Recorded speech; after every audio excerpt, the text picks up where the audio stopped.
علم الإنسان ما لم يعلم.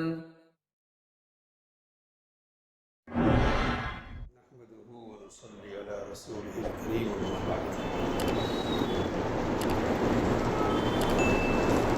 قال النبي صلى الله عليه وسلم: من يرد الله به خيرا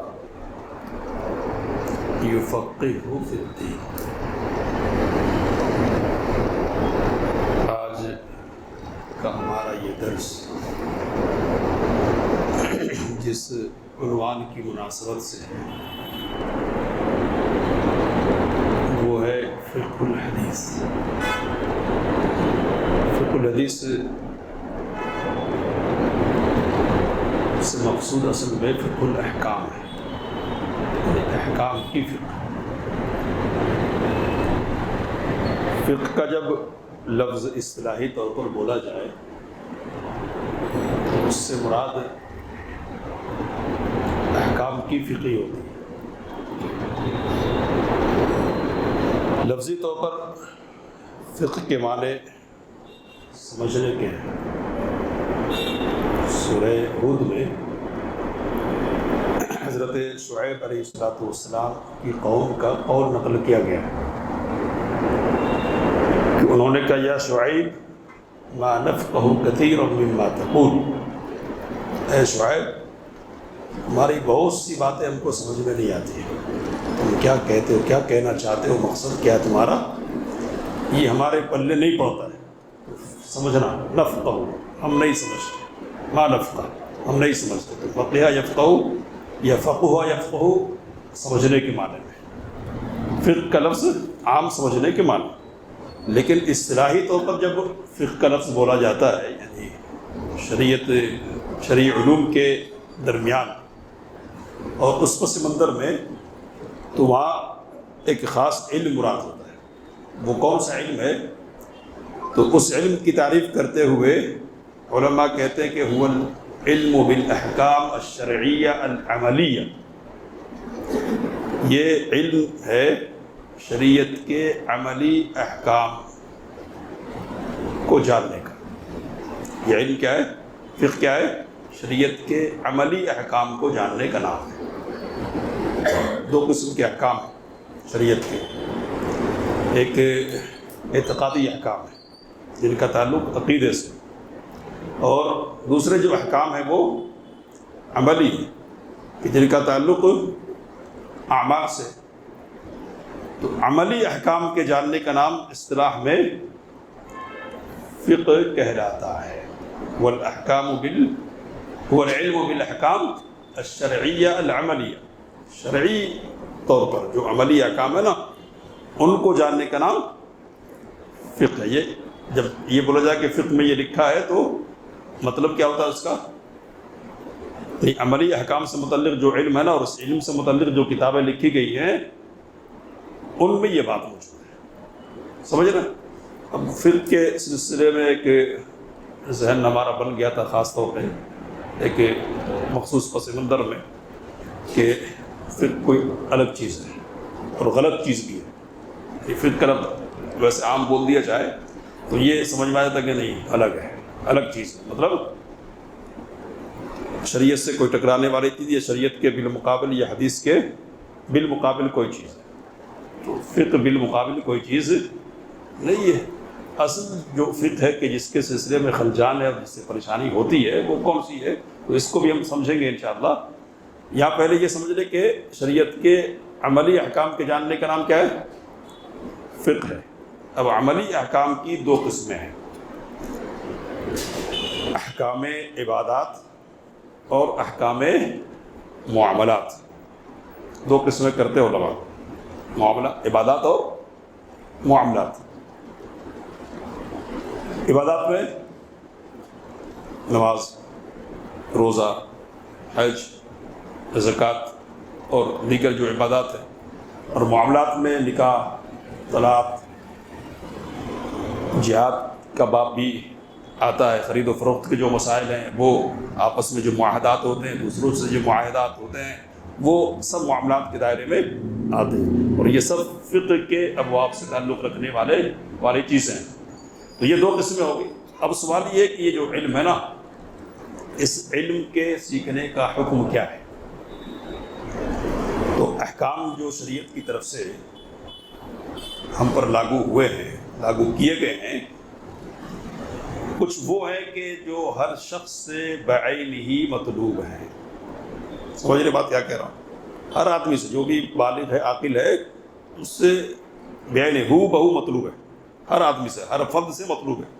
اور کچھ احکام وہ ہے کہ جو ہر فرد سے مطلوب نہیں ہے، کچھ افراد اگر ان کو انجام دے لیں تو باقی کی طرف سے وہ کافی ہو جائے گا۔ تو جن احکام کے ہم ڈائریکٹ مخاطب ہیں اور ہم سے بعین ہی وہ مطلوب ہیں، ان کے سلسلے میں علم حاصل کرنا فرض عین ہے۔ سمجھ رہے ہیں؟ یعنی ہر فرد کو سیکھنا کیا ہے، اس کے بارے میں ضروری ہے۔ مثال کے طور پر ایک آدمی بالغ ہو گیا، عقل بھی اس کی سلامت ہے، تو اب وہ شریعت کا مکلف ہے، مخاطب ہے، تو شریعت کا مخاطب ہوتے ہی دیگر بہت سارے احکام آئیں گے دن میں، لیکن پہلے نمبر پر جو حکم لاگو ہو جاتا ہے نا، وہ کون سا ہے؟ نماز۔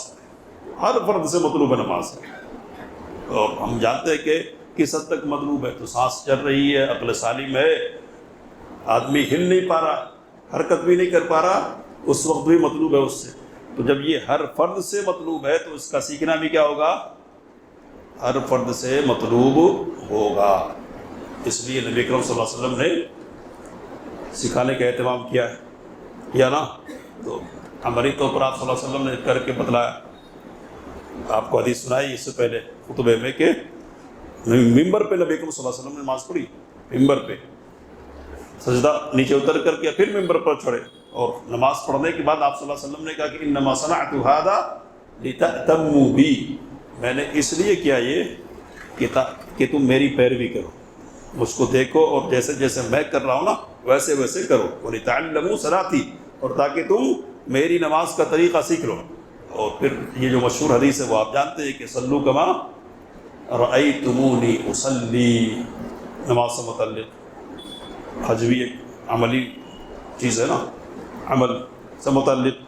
نبی اکرم صلی اللہ علیہ وسلم نے ایک ہی مرتبہ زندگی میں حج کیا، تو اس موقع پر باقاعدہ آپ صلی اللہ علیہ وسلم نے اعلان کروایا کہ میں حج کے لیے جا رہا ہوں، جن کو بھی ساتھ میں چلنا ہے وہ چلے۔ تو چلے لوگ آئے۔ جابر رضی اللہ تعالیٰ عنہ کہتے ہیں کہ اتنے لوگ تھے کہ جدھر نگاہ اڑتی تھی لوگ ہی نظر آتے تھے۔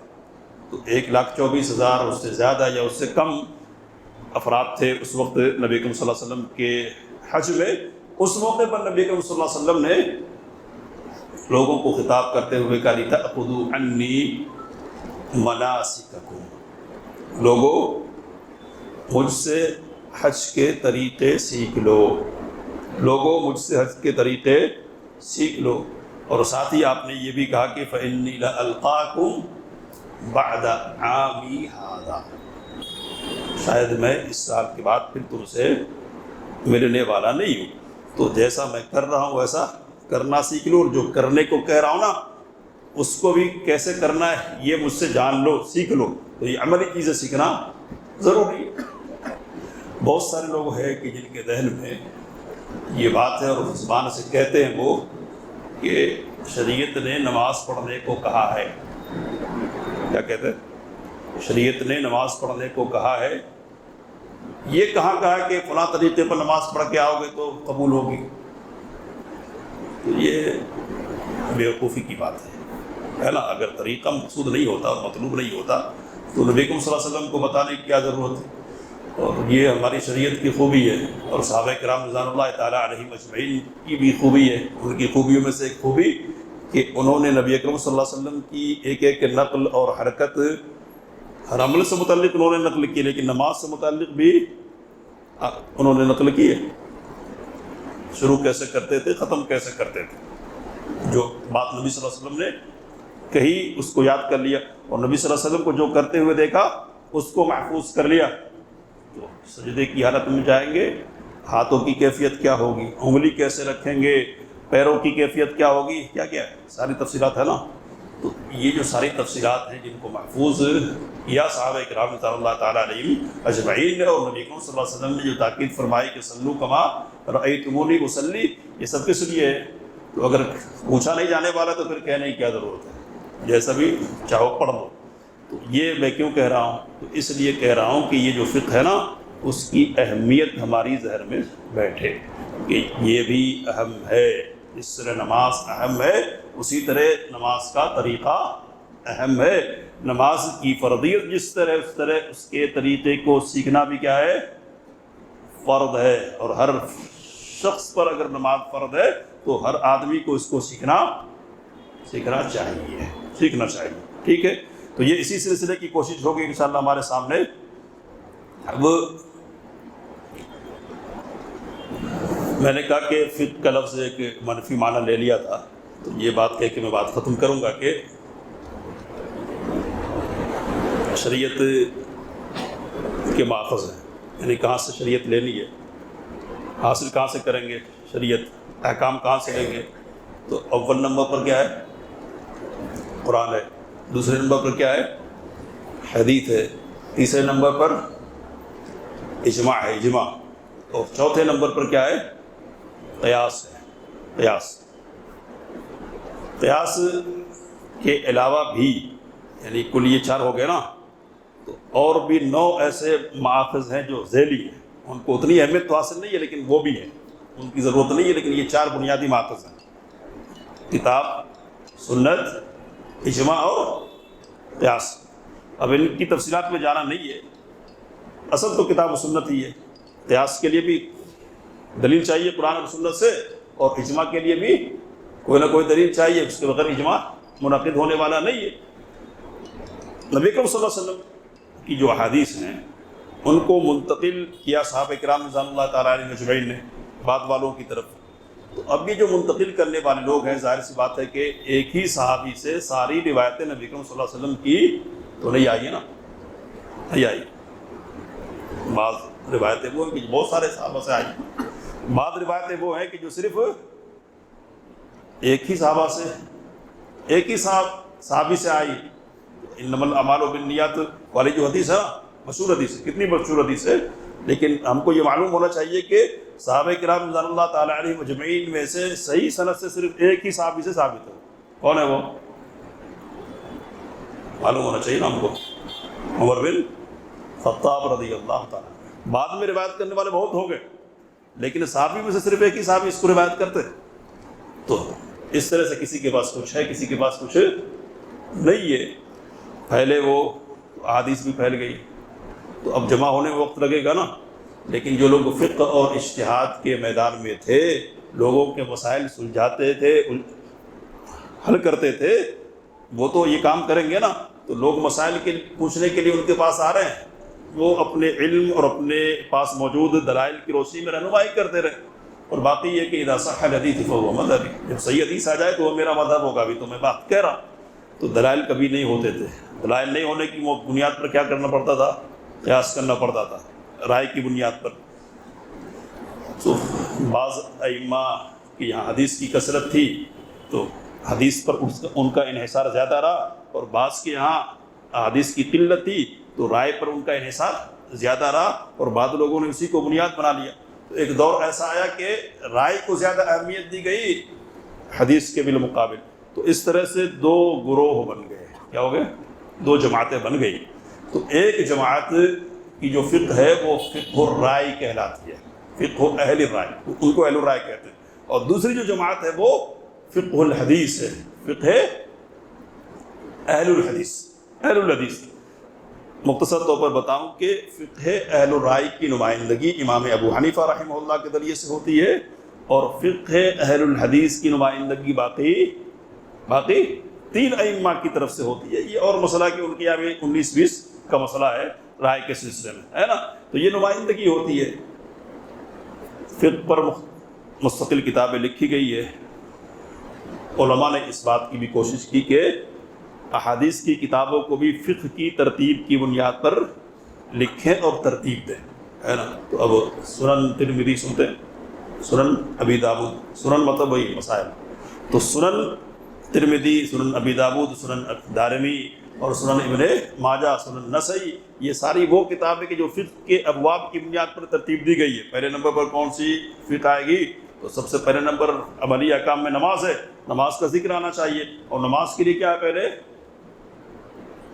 نماز کے لیے طہارت شرط ہے نا، تو طہارت نماز سے پہلے ہو گئی، تو اس لیے طہارت کی احادیث پہلے آئیں گی۔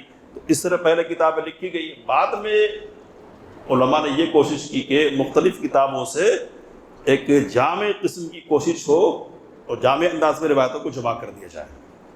تو میں تفصیل انشاءاللہ رکھوں گا، تو انہی کوششوں کی ایک شکل اور ایک منظر بلوغ المرام کی شکل میں ہمارے سامنے ہے۔ حافظ ابن حجر رحمۃ اللہ علیہ عالم اسلام کے بڑے اسکالر، بڑے عالم ہیں۔ علمی دنیا میں کوئی بھی شخص علم سے اپنے آپ کو منسوب کرے اور وہ ابن حجر کو نہیں جانے اور ابن حجر کے علم سے استفادہ نہ کرے، یہ ہو ہی نہیں سکتا، نہیں ہو سکتا ہے۔ ابن حجر سے بے نیاز کوئی نہیں ہو سکتا۔ تو انہوں نے بھی اس سلسلے کی ایک کوشش کی ہے۔ کتاب کا نام کیا ہے؟ بلوغ المرام من ادلۃ الاحکام، یہ پورا نام بلوغ المرام۔ تو ہمارا یہ جو درس ہوگا نا ہفتہ واری انشاءاللہ اسی کتاب کی بنیاد پر ہوگا۔ اب اس کتاب میں خوبیاں کیا ہیں اور یہ جو فقہ الحدیث ہے اس کی اور نمائندہ کون سی کتابیں ہیں، یہ ہم انشاءاللہ آپ کے سامنے اگلے ہفتے رکھیں گے۔ اللہ سے دعا ہے کہ وہ ہمیں علمی طور پر اور عملی طور پر استفادے کی توفیق عطا فرمائے۔ آمین۔ وآخر دعوانا الحمد للہ رب العالمین۔